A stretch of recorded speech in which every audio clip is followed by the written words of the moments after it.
Hello all, this is the Owl, and today we'll be looking at Noah of the Blood Sea, as selected by our last contest winner, Pikachu's Abyss, also known as Sosu. And yes, if that name didn't give it away, we're dealing with vampires here.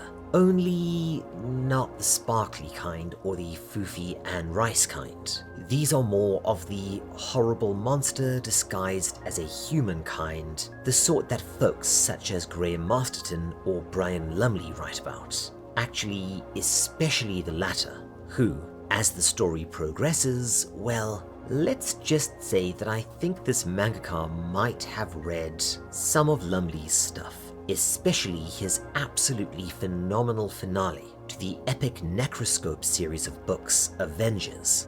No, piss off you don't count, which also featured vampires infesting a cruise liner, as well as some other things in common. Oh right, and interestingly enough, this is by Yu Satomi, who you might know from the absolutely bug-nuts insane Mushihime.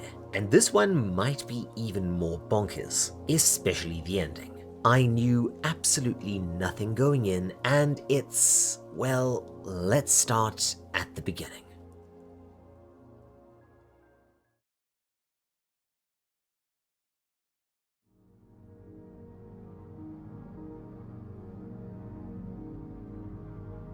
Our story opens, as so many manga do, in medias res, with a girl bound on a table, surrounded by posh-looking individuals, and yeah, as with a lot of the stuff I cover right now, due to YouTube's increasing strictness on this kind of thing, I can't show you much of the really nasty stuff. But after they cut pieces off her to suck on, they stick a bunch of sharp hollow tubes into her and drain her blood into a swimming pool full of the stuff.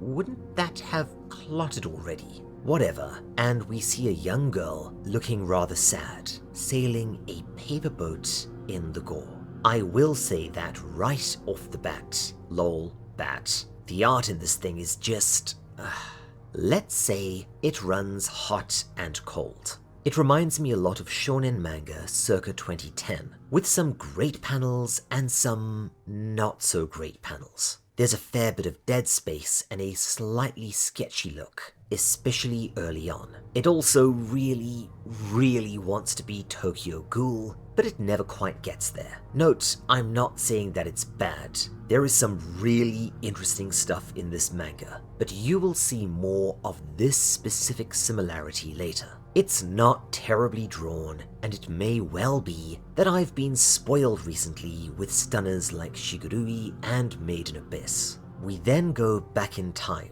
to see how this all started. A family boards a luxury liner for some sort of cruise. Akari, the eldest, is being flirted with by this dude. We later learn his name is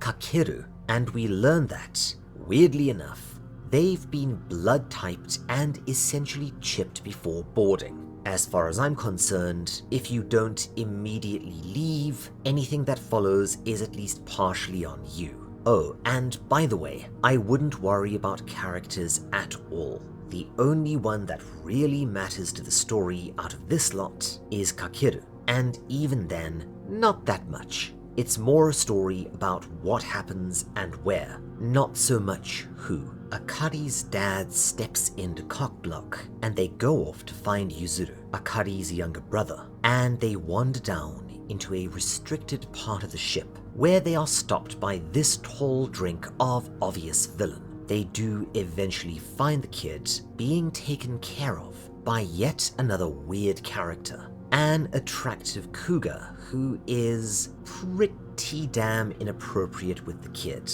Yup, someone's been nommed on. Meanwhile, Kakeru is trying to help them look when he runs into someone who he thinks might be Yuzuru. Only it's this strange girl. Yeah, the one from the opening. She calls him Michiru while giving him a very significant look. A look that says, remember this for later, as it's about as close to a narrative through line as you're going to get. Yeah, it's not quite an Umezu manga, but it is kind of bananas. She attempts to get him to leave the obviously bad news ship, but as he's a bit of a dumbass, he still doesn't detect that there's something just oh so wrong here. And before anything else can happen, they are interrupted by this sinister looking dad stash, Kaiser, the girl's father. Yup, we're still moving all the pieces into place, and despite its flaws, this manga actually does manage a pretty decent pace without feeling rushed. At least for now. The final volume is kind of its own thing, and I won't lie, I've read it a few times and I still have no real idea what's going on there. You'll see what I mean later. Anyway, Akari and Co are invited to a special dinner in a mirror wall room. Yes, if you're thinking that it's definitely one-way glass, you are 100% correct. We do meet some more of the buffet. The only one that'll have any real significance on the story is Ushiro, a fat, nerdy otaku stereotype who we'll later learn is Kakeru's brother. Yes, there are a lot of punny names here. Kakeru means to gamble, Ushiro means behind, although I guess the latter turns out to be a derogatory nickname. And yeah, finally we have all the pieces in place and the red stuff can commence.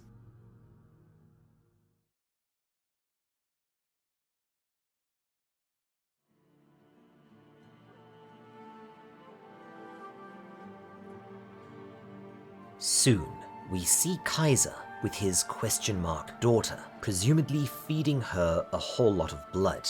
And the next day, people start realizing that some folks have vanished overnight. Later, at a stage magic event that turns decidedly ugly, we also see the bizarre vampire clown that, even more bizarrely, is going to play a big part in the story later. Oh, and I probably should mention that the only translation I could find here was of, let's say, not the highest quality, which makes the story even more difficult to follow at some points, especially towards the end. If you end up reading this thing, and I really recommend you do, you'll see what I mean.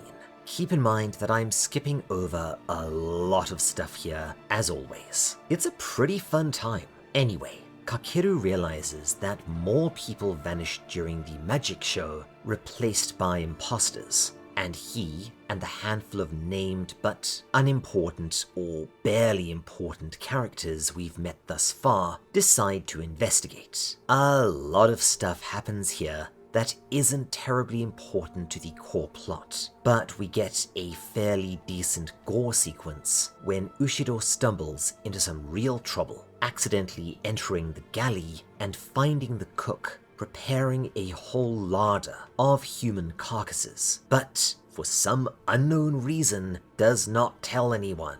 Things really kick off the next night. There's a masquerade ball and Ushiro gets dressed up. Yeah, the phrase "for some reason" is going to be pretty common if you want to explain the story here, but for some reason as the creepy clown from earlier. Soon, things take on a much more threatening tone as we realize that the vampires have infiltrated the crowd using the fact that everyone's disguised. Kakeru is doing rather well for himself. A lot of folks, assumably vampires, want him to join them. However, once again, Kakeru's daughter takes him aside just before the inevitable massacre begins. He breaks free, only to nearly get munched on by this hottie hot. But before it can happen, the little girl jumps up and...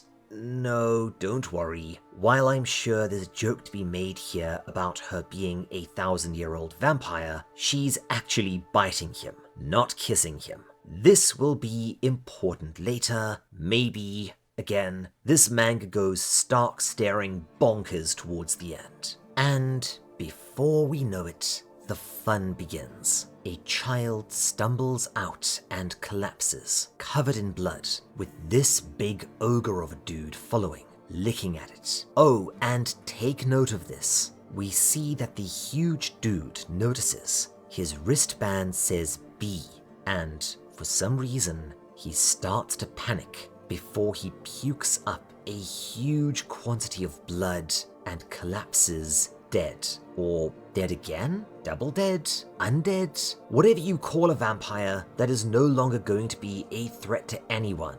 He is that now. And yeah, if you're going, what the hell just happened? Welcome to this manga. Back over with Kakeru and the strange girl. They enter a part of the ship that is somewhere between a palace and an MC Escher drawing, and they find Akari's father. Yeah, I'm skipping over a lot here, but trust me, aside from knowing why a certain character is in a certain place, or that Yuzuru and maybe Akari got bitten, it's really not important. Characters in this story just sort of come and go. Oh right, we also see that the stuff is just an illusion, and the little girl can easily dispel it. However, before they can escape, Kaiser, presumably the head vampire, appears and knocks them all out off panel. We see that by now, a lot of folks have bitten it, or rather been bitten by it, and converted into mindless thralls, and are marched in a trance together to the huge swimming pool on the top deck, and we learn the fate of the passengers. Most will just be hacked up and thrown into the pool for everyone to feed on, but wait, wouldn't that still be mostly water, chlorine, and pee? Yeah, swimming pools are nasty, especially the public ones. Other passengers will be chosen to become thralls to a vampire as food, companionship, a subject for experimentation, or whatever else weird crap they want, and a very small number will become vampires themselves. Kakeru and co, meanwhile, wake up at a large table with Kaiser, and it doesn't take long for us to realize that he has been selected to become a vampire by his daughter, and that Akari's dad is not long for this world. We then get a massive exposition dump. The ship is basically their way of Kaiser and co keeping their colony going without raising alarms or risking some kind of intervention.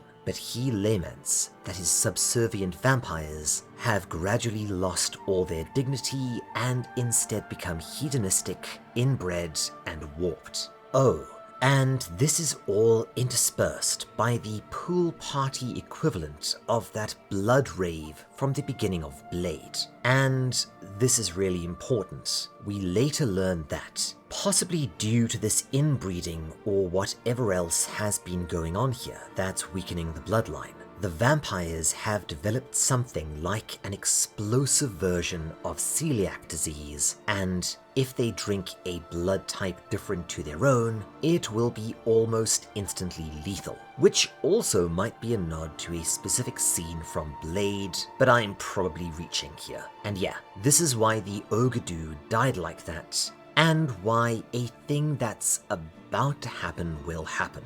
We see that Ushiro and nope, no idea what her name is again, and they put together a really nuts plan. Back to Kakeru, we see what happened earlier. Kaiser had intended to kill him, but his daughter protected him and actually inflicted significant damage to Kaiser, destroying one of his eyes. Which, yes, is telegraphing the big twist to come that I'm sure most of you have put together at this point. Oh right, and we learn the name of the little girl is Noah.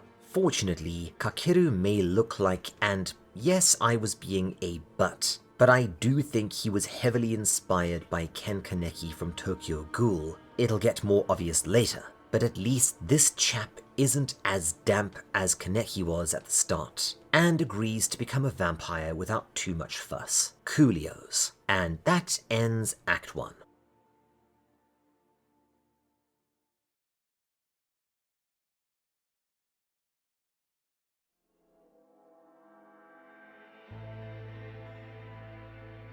Act 2 kicks off with the plan being executed by Ushido, still dressed as the clown, who pretends to be juggling and throws a bunch of blood bottles into the pool where the vampires are partying. And yeah, if you didn't know the blood allergy thing, which the story has not told you about yet, you would be scratching your head as hard as I was when I read this bit. But the mix of blood from the bottles contaminates the water and actually kills a good few of them, badly injuring a lot more. And while the art in this manga isn't mind-blowing, this is still a fantastic panel. Sadly, Ushido, who we later learn is named Yu, with Ushido referring to the fact that he was constantly getting bullied and hiding behind his brother, was decapitated after successfully doing his part, which once again will make a big impact on the story later. Kaiser, who has left Kakeru to turn, is astonished at the sudden and complete anarchy on the pool deck. We also get some breadcrumbs as to why the little girl saved Kakeru, and I won't lie,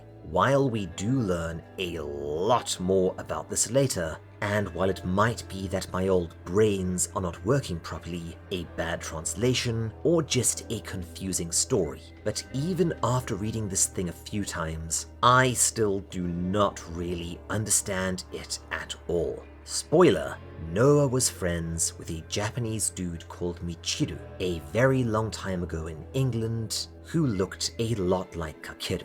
Oh, and she might have killed him and his wife or something.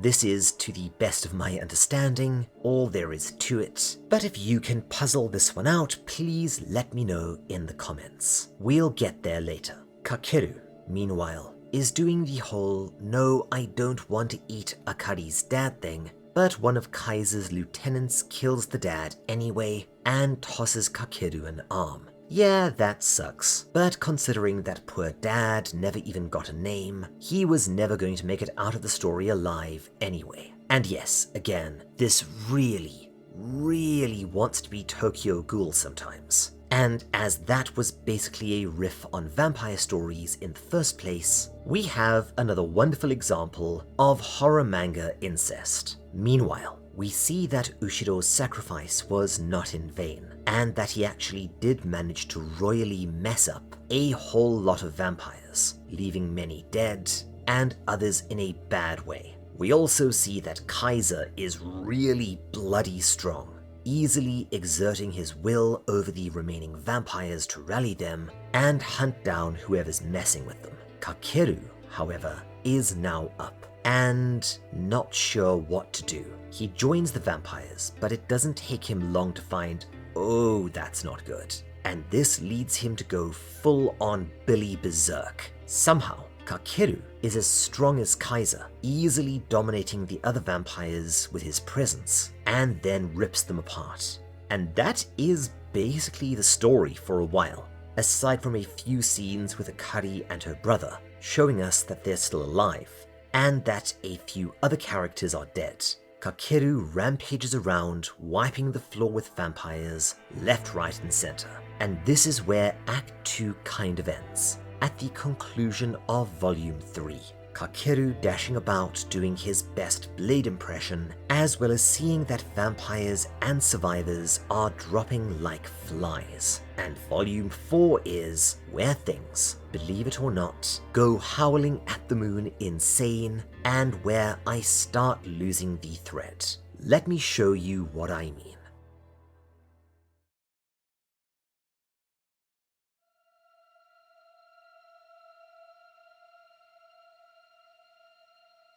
So, we cut back in time to Gaslight Britain. Noah, as it so happens, is actually really called Ava, and Noah was her cat. They were playing and nearly ran into, nope, no idea, some sort of vampire shoggoth shadow thing, which apparently killed Ava. Kaiser, whose real name is Howard, also lost his wife around this time, and was grief-stricken when he had to bury his little girl too. Damn it! Seriously, stop it with the dead kids, man. But she returned Pet Cemetery style, now slit pupils, acting like a cat, and answering only to Noah. And yeah, this is where I am lost. Was the shadowy thing in the cat? Does anyone know what the hell is going on here? She ends up turning into a vampire of some sort, and ends up biting Howard. Oh yeah, and if you haven't twigged on yet, the big twist is that Noah, not Kaiser, is the head vampire. We also learn that later, a Japanese guy called Michiru fell in love with a British woman, Taina, and somehow they wound up befriending and taking care of a now feral Noah, who'd fled from Howard, now Kaiser, who'd gone full Dark Lord Dracula style. Taina, however, and keep in mind that I'm guessing here because this bit is as clear as mud, made Noah jealous one night, who in turn scared her, causing Taina to run outside and get nommed on by one of Kaiser's subservient vampires. And later, after Michiru is captured by Kaiser, we see that she's been turned into a mindless thrall. And then I think the implication is that Noah reluctantly killed them both, as Michiru and Taina said that they would never want to be vampires, but once again, this isn't especially clear. All of this happens during Kakeru's rampage on the ship, by the way, as he links up with Akari and her little brother, and we also get another very Brian Lumley sequence as Kaiser unleashes his experimental warrior vampires. And from here, well, I am not even going to try and explain the ending, because it is just absolutely what? I seriously thought that there was a missing volume here. It's that abrupt and out of nowhere, but it might be a reference to Hellsing of all things. It's not bad exactly, just remember the end of Naruto, where a previously unknown character showed up out of nowhere, KO'd the big bad, and became a bigger bad? That is positively sane and well structured compared to this. I think the implication is that Noah passed on the shadowy thing we saw earlier to Kakeru when she bit him, and she then died, but I wouldn't bet any amount of money on this. And we get a sorta kinda hopeful ending, which I think implies that Kakeru, Akari, and Yuzuru are going to start their own vampire coven together. Regardless, I actually had a good time with Noah. There's a certain earnestness to the storytelling here. The art can be really good at times, and it's wonderfully gory. I do hope that we get an official translation of this one day, because I suspect that a lot of what makes it hard to follow comes down to the often very poor fan translation, but who knows. There is an official Spanish version in the wild, and probably a few other languages too. For some reason, French seems really popular, but who knows. Still, track it down if you can. Before we finish for the day, I want to give a huge thanks, as always, to my fantastic patrons. Jake Reagan, Piece of Yeast, Elspresso, Cheerful Satanist, Starwin Marwin, Question Man 6, Kel Core, Jacob Ramsey, Crazy, Opinion Custard, Wargle, Inukie Koji, Rose Montgomery, Lance Goebel, Paul Norberger, Rafferty, Aaron Arnold, The Hedgehog Gamer, Simone, XTC Pill, B Empress, Jake, Ranger Danger, and Cheshire Quill. If you want to see more like this, why not stick around? Subscribe, bell, you know the drill. If you want to hear me say your name, get early access to most of my videos, have some fun perks on the Discord, and, you know, help Mrs. Owl and I out or buy Baby Owl the necessaries, and ensure that I can keep on doing what I do into next year. I won't lie, we're touch and go right now. Why not take a look at our Patreon? If you want to chit-chat about, well, basically anything, why not drop by our Discord? All links, as always, are in the description. Take care, my friends, and cheers. This is the Owl, signing off.